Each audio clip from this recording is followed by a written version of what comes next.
British Advanced Pain Clinic, Noppimayam Surgery Duram. For appointments 9155515563.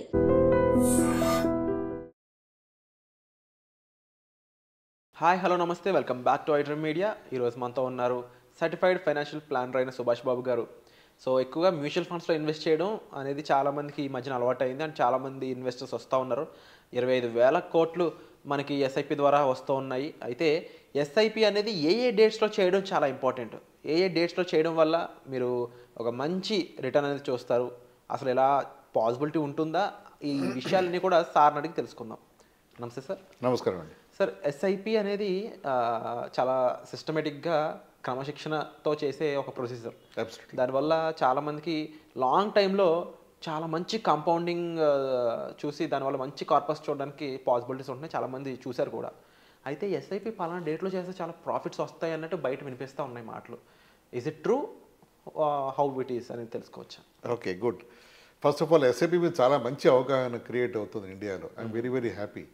Mutual funds అయ్యి అని తర్వాత SIP మీద అంటే మ్యూచువల్ ఫండ్ ఎస్ఐపి ఒకటే అని చాలామంది తెలియదు, కానీ ఎస్ఐపి చేయాలని ఫీలింగ్ ఉంటుంది వాళ్ళకి. మ్యూచువల్ ఫండ్స్ రెండు ఒకటే అని తెలియదు వాళ్ళకి. That's fine. ఎస్ఐపి చేస్తే వాళ్ళ డబ్బు గ్రో అవుతుంది. దట్స్ ఫస్ట్ టిక్ మనం పెట్టుకోవచ్చు మన లైఫ్లో.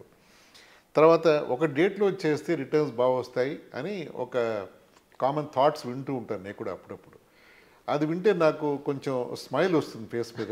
ఎందుకంటే ఏదో అపోహల్లో మనం డిఫరెంట్గా మనం వీఆర్ వెరీ హ్యాపీ నేను catching some point and spending time on it. First పెడితే బెటరా, 5th, 10th, 15th, 20th అని చాలా ఇవి ఉంటాయి, థాట్స్ ఉంటాయి. షార్ట్ ఆన్సర్ ఏమిటంటే ఏ రోజు పెట్టినా it hardly makes a difference. What is important is మన డిసిప్లిన్గా ఆ డేట్ని ఇన్వెస్ట్మెంట్ చేయగలగాలి.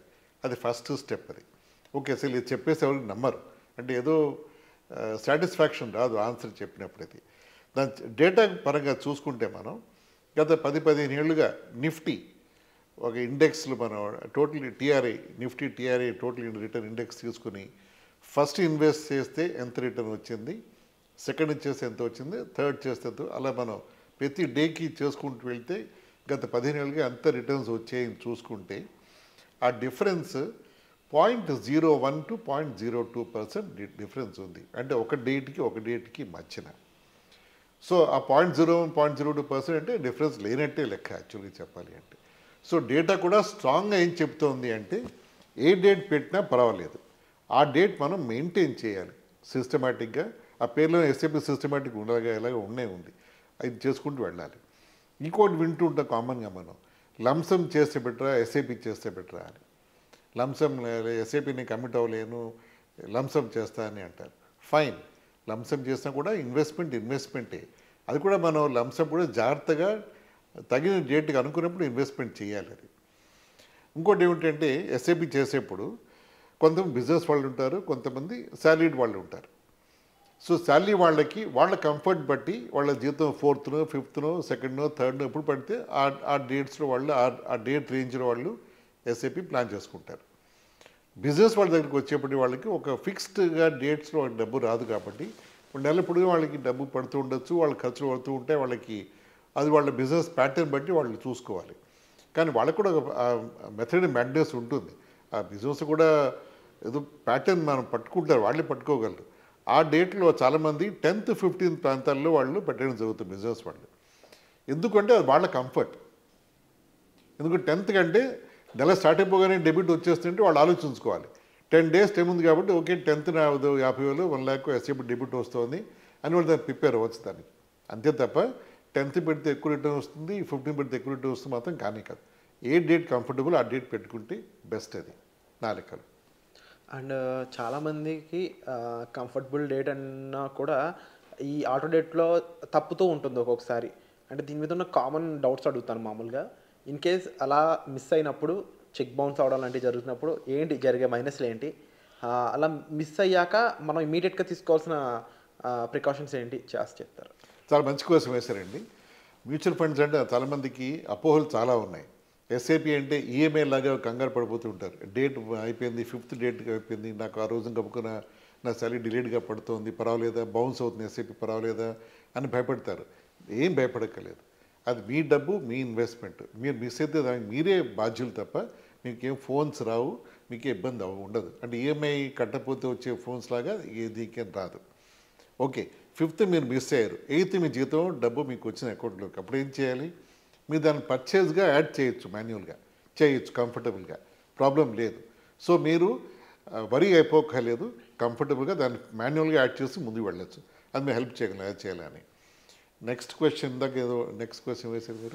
ఇన్ కేస్ అలా మిస్ అవుతున్నప్పుడు మనం ఎటువంటి జాగ్రత్తలు తీసుకోవాలి? ఆ డేట్ని ఎలా ఏమైనా మేనేజ్ చేయడానికి ఉంటుందా? What to do?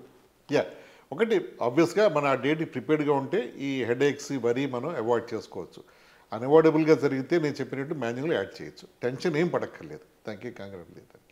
డేట్ని ఏమైనా మార్చగలమంటారు? ఒకసారి మనకు డేట్ ఫిక్స్ అయ్యి ఒక 6 నెలలో 7 నెలల పాటు బాగానే జరిగి నెక్స్ట్ టైం మనకు అసలు అవ్వట్లేదు, పాసిబిలిటీ మారింది, maybe due to employment change కానీ లేకపోతే డ్యూ టు సమ్ సిచ్యువేషన్స్ అనుకున్నప్పుడు ఆ డేట్ని ఇన్వెస్ట్మెంట్ ఆపేయడం కాకుండా డేట్ని పోస్ట్పోన్ చేయడానికి ఏమైనా పాసిబిలిటీ ఉంటుందా? ప్రొసీజర్ ఏముంటుంది? అఫ్కోర్స్ ఉంటుందండి. మీరు డేట్ మార్చచ్చు, అమౌంట్ మార్చచ్చు, 1 month 2 months 3 months SIP pass చేయొచ్చు.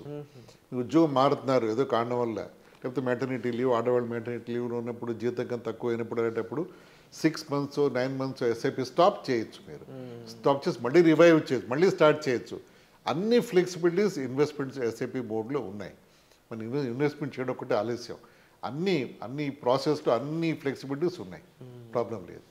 అండ్ జనరల్గా ఎస్ఐపి చెయ్యని వాళ్ళకి మీరు ఇచ్చే సజెషన్ ఏంటి సార్? అసలు ఎస్ఐపి చేయడానికి వాళ్ళకి మీరు ఇచ్చే మోటివేషన్ ఏంటి? చాలా సింపుల్ మోటివేషన్ అండి. మీరు మిస్ అయిపోతున్నారు, మిస్సింగ్ ది జర్నీ. ట్రైన్స్ వెళ్ళిపోతే మీరు ట్రైన్ ఎక్కట్లేదు, అంతే. మీరు ప్లాట్ఫామ్ కూర్చుని ట్రైన్ కోసం వెయిట్ చేస్తున్నారు. మీ జర్నీ వెళ్ళాల్సి ఉంటుంది, ముందు వెళ్తోంది, అది ఎక్కండి చాలు. ఎక్కితే మీరు మీ గమ్యం చేరిపోతారు మీరు. అంతే తప్ప మీరు ఎన్నో ఎగ్జాంపుల్స్ చూపించవచ్చు. అంటే మీరు ఎర్లీగా స్టార్ట్ చేస్తే, ఒక ఎగ్జాంపుల్ చెప్పాలి అంటే, ఒక 30 ఏళ్ళ వ్యక్తి 3,000 రూపాయలు ఎస్ఐపి చేస్తే 6 ఏళ్ళు వచ్చేప్పటికి 1 crore అతను అక్యుములేట్ చేయొచ్చు. 30 ఏళ్ళ వ్యక్తి 3,000 రూపాయలు ఇన్వెస్ట్ చేస్తే, ఎస్ఐపి చేస్తే, అదే 40 ఏళ్ళ వ్యక్తి అంటే 10 ఏళ్ళు అతను ప్లాట్ఫామ్ కూర్చొని టైంపాస్ చేసి చూడకుండా ఉన్నవాడైతే 40 ఏళ్ళ దగ్గరికి వచ్చేప్పటికి అతని వాల్యూ 12,000 రూపాయల ఎస్ఐపి ఇన్వెస్ట్మెంట్ చేయాలి. అది 50 ఏళ్ళ దాకా వెయిట్ చేసి ఇన్వెస్ట్ చేస్తే అది 40,000 రూపాయలు అవుతుంది. అంటే 3,000 14,000 40,000 అవుతుంది. అదే 1 కోటి రూపాయలు 60 ఏళ్ళకి వచ్చేప్పటికి అతను సంపాదించాలి అంటే సింపుల్గా 3,000 రూపాయలతో చేసుకునే పనిని 50 ఏళ్ళ దాకా వెయిట్ చేస్తే 40,000 కంటే ఇక్కడ స్టార్ట్ చేస్తే ఎంతో కంఫర్టబుల్గా అతను ముందుకు వెళ్ళిపోవచ్చు. బహుశా టైంకి ఉన్న ఇంపార్టెన్స్ని ఎస్ఐపితో చెప్పవచ్చేమో. కరెక్ట్, టైం చాలా important. So starting early is the biggest Mantra in SIP mutual ఫండ్స్లో. So very great information sir, thank you so much. So ఇలాంటి మరింత గైడెన్స్ మీకు కావాలనుకున్నట్లయితే మీరు డిస్ప్లే అవుతున్న నెంబర్స్ కాల్ చేసి సార్తో మాట్లాడవచ్చు. అయితే ఈ ఎపిసోడ్పై మీ ఒపీనియన్ ఏంటో కామెంట్ సెక్షన్లో మెన్షన్ చేయండి. అండ్ తప్పకుండా ఎస్ఐపి గురించి మీకున్న డౌట్స్ ఏంటి, మీకున్న అపోహలు ఏంటి, వాటి గురించి కామెంట్ సెక్షన్లో మెన్షన్ చేసినట్లయితే వాటి గురించి తప్పకుండా ఒక ప్రత్యేకమైన ఎపిసోడ్ చేయడానికి మాకు వెసులుబాటు ఉంటుంది. అండ్ చూస్తూనే ఉండండి ఈ ఛానల్ని. వచ్చే ఎపిసోడ్లో మళ్ళీ కలుద్దాం. Thank you so much.